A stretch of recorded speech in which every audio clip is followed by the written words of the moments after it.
جو صورتحال اس وقت صوبہ سندھ میں ہے، اگر ہم سندھ کے بالائی علاقوں کی بات کریں تو پہلی بات تو سیلاب ہے۔ مجھے خطرہ ہے کہ سیلابی ریلے جب سندھ کی حدود میں داخل ہوں گے تو آپ کو معلوم ہونا چاہیے کہ یہ جو برجز ہوتے ہیں اور یہ جو سمندر کی بیڈ ہوتی ہے، دریا کی بیڈ جو ہوتی ہے، اس دریا کی بیڈ کی صفائی کی ذمہ داری صوبائی حکومتوں کی ہے۔ یہ متعین کام ہے صوبائی حکومتوں کا۔ ہمارے صوبہ سندھ میں جو کرپشن کا لیول ہے اور لوٹ مار کا لیول ہے، کئی برس سے یہاں خاص طور پر سکر بیراج کی جو بیڈ ہے اس پر صفائی کا کام نہیں ہوا، جس سے جو سطح ہے وہ کئی میٹر اوپر ہو چکی ہے۔ پہلے ہی بڑا ریلا داخل ہونے کا امکان ہے، اور پھر جب مصنوعی طریقے سے یعنی کام نہ کرنے کے نتیجے میں اور اربوں روپے کھا جانے کے نتیجے میں، لوٹ مار کرنے کے نتیجے میں یہ سطح مزید اونچی ہوگی تو پورا سندھ خطرے کی لپیٹ میں آیا ہوا ہے۔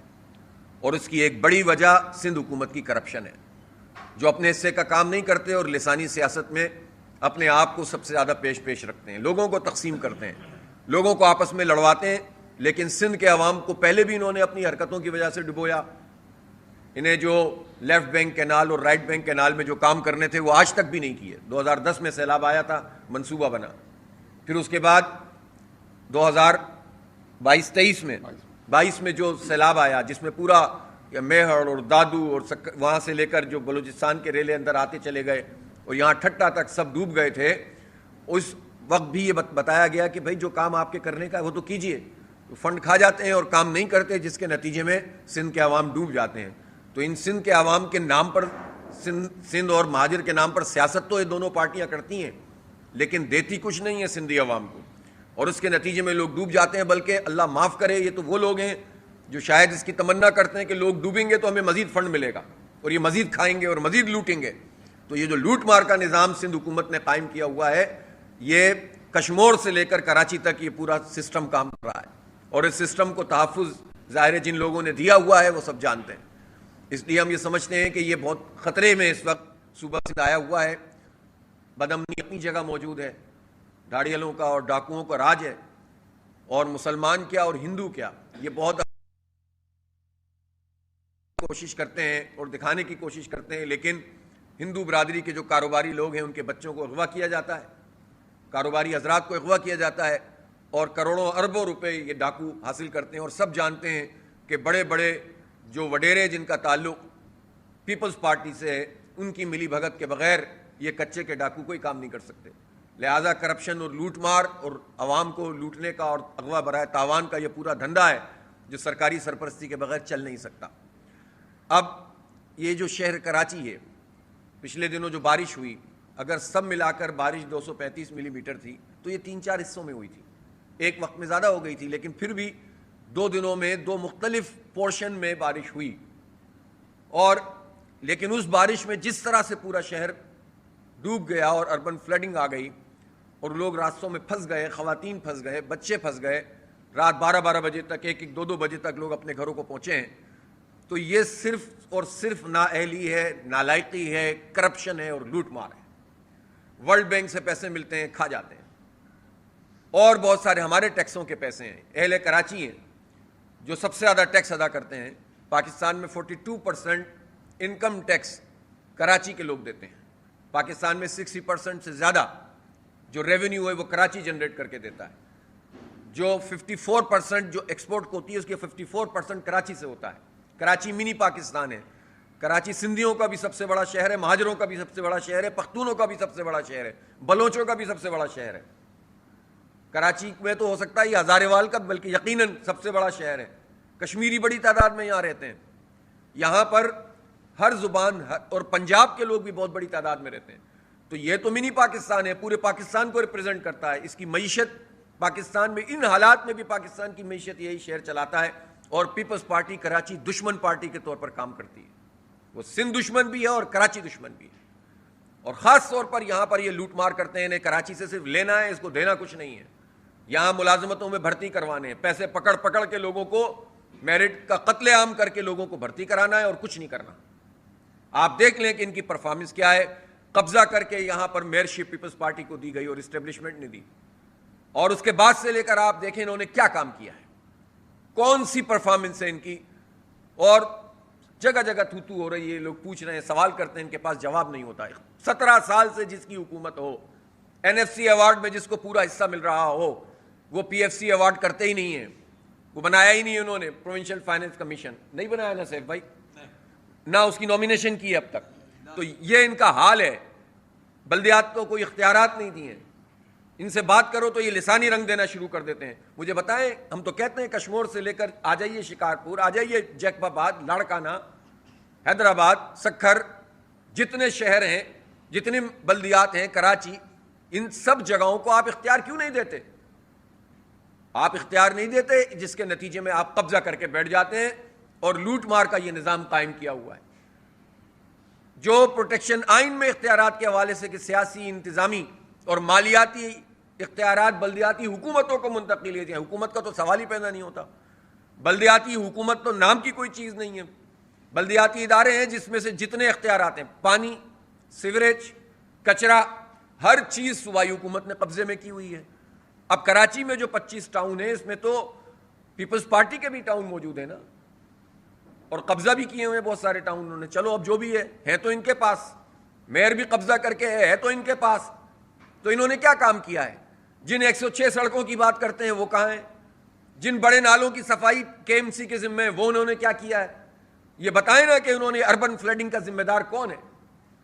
اور جس طرح سے کرپشن ہوئی ہے, 80-85% کرپشن کر لیتے ہیں, تو پیسہ کہاں لگے گا؟ ٹیکس دیں کراچی کے لوگ اور کرپشن کریں یہ وڈیرے اور جاگیردار, اور لوٹ کے کھا جائیں اور کوئی پوچھنے والا نہ ہو, اور پھر اس کے بعد زبردستی ہر چیز پر قبضہ کرتے چلے جائیں. لہٰذا یہ سلسلہ ختم کرنا پڑے گا. میں یہ مطالبہ کرنا چاہتا ہوں کہ بلدیاتی اداروں کو بااختیار بنانے کا جو نظام 2001 میں تھا, اسی نظام کو بحال کیا جائے. وہ تھا, جب بات کرو تو کہتے ہیں ڈکٹیٹر کا نظام. ڈکٹیٹروں کی گود میں پل کر پیدا ہونے والی اور جوان ہونے والی پیپلز پارٹی, اور اسٹیبلشمنٹ کی A+ ٹیم پیپلز پارٹی, وہ کہتی ہے کہ ڈکٹیٹر کا نظام. تو بھائی تمہارا ڈیموکریٹک نظام کیا کر رہا ہے؟ 2001 کا نظام نافذ ہو جائے پورے ملک میں, اور اس کو آئینی کور ملنا چاہیے, اس کو وفاق میں کور ملنا چاہیے. یہ ایک ٹیئر آف گورنمنٹ ہونی چاہیے. یہ نہیں ہے کہ صوبہ سارے کے سارے اختیارات اپنے قبضے میں کر لے. یہ آئین میں تحفظ ہونا چاہیے کہ بلدیاتی ادارے کیسے بنیں گے, حکومتیں, اور ان کے اختیارات کیا ہیں. بیوروکریسی کو بلدیاتی حکومتوں کے ماتحت ہونا چاہیے, جس طرح 2001 میں کیا گیا تھا. اسی طرح سے تمام تر مالیاتی, سیاسی, انتظامی اختیارات منتقل ہوں. تب آپ دیکھیں کہ نچلی سطح پر ہر پارٹی کے لوگ کام کریں گے, کیونکہ عوامی دباؤ نہیں کریں گے تو ریجیکٹ ہو جائیں گے. لیکن اس وقت تو سارا کا سارا قبضہ وڈیروں اور جاگیرداروں نے کر کے رکھا ہوا ہے, اور لوٹ رہے ہیں اور کھا رہے ہیں. میں ایک مثال دینا چاہتا ہوں. سندھ سالڈ ویسٹ مینجمنٹ بنا ہوا ہے. اس سالڈ ویسٹ مینجمنٹ کے تحت یہ ہزاروں ارب روپے اب تک کھا چکے ہیں. ہوا یہ ہے کہ یہ ایک پارٹی کو دیتے ہیں, اگلی پارٹی دوسرے کو آؤٹ سورس کرتی ہے, تیسری پارٹی تیسرے کو آؤٹ سورس کرتے ہیں. ان 3-4 لیئرز کے اندر جا کر یہ پیسہ ہمارا چلا جاتا ہے. پراپر طریقے سے عملہ نہیں رکھتے, کم قیمت میں عملہ رکھ کے زیادہ پیسے کھاتے رہتے ہیں. میرے پاس سارے نمبرز موجود ہیں. اسی طرح اس وقت کراچی میں, ہم بھی اسی علاقے, اسی شہر کے رہنے والے ہیں, ہماروں گھروں سے بھی جو کچرا اٹھتا ہے اس میں پیسے دینے پڑتے ہیں لوگوں کو, جبکہ جو معاہدہ ہے سندھ سالڈ ویسٹ مینجمنٹ کا اور ڈسٹرکٹ کا معاہدہ, ان معاہدات میں یہ لکھا ہوا ہے کہ گھر سے کچرا اٹھانے کی ذمہ داری سندھ سالڈ ویسٹ مینجمنٹ کی ہے. معاہدہ ہے باقاعدہ, اور پھر اس کو دوسرے اسٹیشن اور اس کے بعد پھر جو لینڈ فل سائٹس ہیں ان کے اوپر ڈالنے کی پوری رسپانسبلٹی ان کی ہے, جبکہ لوگ پرائیویٹلی پیسہ دینے پر مجبور ہیں. تو یہ دو نظام جو چل رہے ہیں, اور اس میں جو لوٹ مار ہو رہی ہے, تو اس کو مرتضیٰ وہاب جواب دیں گے, یا مراد علی شاہ جواب دیں گے, یا آصف علی زرداری جواب دیں گے. یہ کراچی کے لوگوں کو لوٹنے کا جو سلسلہ ہے کب بند ہوگا؟ اور جو لوگ مختلف لوگوں کے ذریعے سے آئیڈیاز فلوٹ کروا رہے ہیں, وہ زرداری صاحب کو کیوں نہیں کہتے کہ مسئلہ حل کر دو؟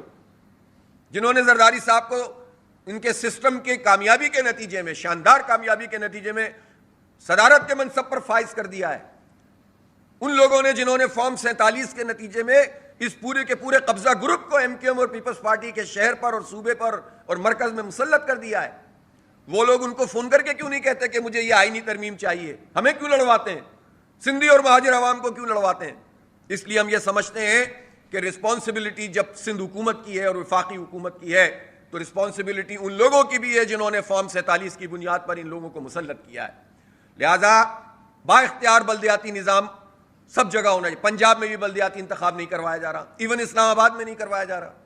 خیبر پختونخوا میں بھی جو نظام موجود ہے اس میں سارے اختیارات بیوروکریسی کے پاس ہیں, ڈی سیز اے سیز کے پاس ہیں, عوام کے پاس اور عوامی نمائندوں کے پاس تو کوئی اختیار ہی نہیں ہے. تو اس سارے معاملے میں یہ سب ایک ہو جاتے ہیں. اور عجیب بات ہے, ابھی کل سندھ اسمبلی میں کل ہی فرحان بھائی پاس ہوا ہے نا, صرف یہ فرحان صاحب بیٹھے ہوئے ہیں جماعت اسلامی کے, فاروق فرحان صاحب, صرف انہوں نے مخالفت کی ہے 200%, یعنی 2 گنا زیادہ اپنی تنخواہوں میں اضافہ کر لیا ہے سندھ اسمبلی کے ممبران نے. اور اس میں کون کون لوگ شامل ہیں؟ اس میں People's Party, M Q M, P T I اور بھی کوئی ہے سوائے جماعت اسلامی کے, یہ لوگ شامل ہیں. وہ سب نے مل کر اتفاق کیا کہ ہماری تنخواہوں میں اضافہ ہونا چاہیے. اور 3 گنا ہو گیا نا اب دیکھیے, یعنی 1,55,000 سے 4.5 لاکھ ایسی چھلانگ ماری ہے. اور ماشاءاللہ اس میں سب اتفاق رائے موجود ہوتا ہے. یہی سینٹ میں کیا, یہی قومی اسمبلی میں کیا, یہی پنجاب اسمبلی میں کیا. اس معاملے میں سب ایک ہو جاتے ہیں, ویسے قوم کو لڑاتے رہو. تو یہ کوئی طریقہ نہیں ہے. عوام کے حالات دیکھو اور اپنے حالات کو بہتر بنانے کی ان کا اتحاد ہے اس کو دیکھو. لہٰذا ہم اس اضافے کو مسترد کرتے ہیں. اور میں خراج تحسین پیش کرتا ہوں جماعت اسلامی کے ممبر صوبائی اسمبلی فاروق فرحان صاحب کو کہ جنہوں نے پاکستان کے عوام کا, سندھ کے عوام کا مقدمہ لڑا اور اس کی نشاندہی کی کہ یہ پیسے ہمیں نہیں بڑھنے چاہیے. یہ جرت سب لوگ پیدا کریں تو شاید کوئی بات آگے بڑھ سکتی ہو. لہٰذا میں ایک مرتبہ پھر یہ کہنا چاہتا ہوں کہ جو سیلابی صورتحال موجود ہے اس میں این ڈی اے میں, پی ڈی اے میں, اس کو بھی اپنا کردار ادا کرنا چاہیے. اربوں روپے قوم کے ٹیکسوں کے ان اداروں کو ملتے ہیں. ان اداروں کی پرفارمنس اتنی نہیں ہے جتنی ہونی چاہیے, صاف بات ہے.